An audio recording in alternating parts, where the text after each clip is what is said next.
Мы постоянно слышим, что в Кыргызстане существует гендерное неравенство. При этом в Конституции страны четко прописано, что у женщин и мужчин равные права и обязанности. В конце концов, у нас были президент-женщина и женщины-генеральные прокуроры. Получается, что гендерного неравенства нет.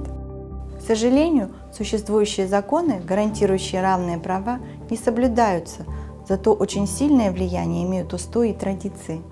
Начнем с того, что женщины в среднем тратят на домашние дела в 3 раза больше времени, чем мужчины, и в 2 раза больше уделяют внимания воспитанию детей.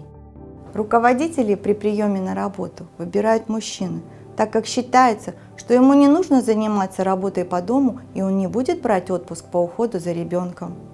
Ему не нужно готовить ужин или забирать ребенка из детского сада или школы. В Кыргызстане занятость женщин почти в 2 раза ниже, чем занятость мужчин – 44% против 71%.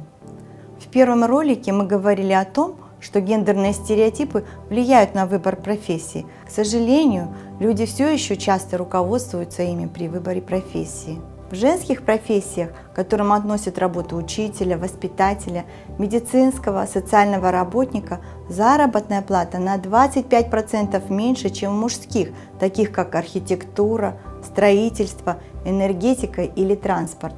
Маленькая заработная плата сегодня – это маленькая пенсия завтра.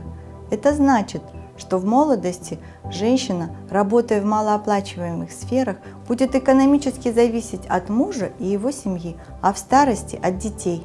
Такие взгляды на профессию вредят не только отдельно взятой женщине, но и всему обществу. Перед вами наглядный пример. Чем светлее тон на карте, тем меньше прав у женщин.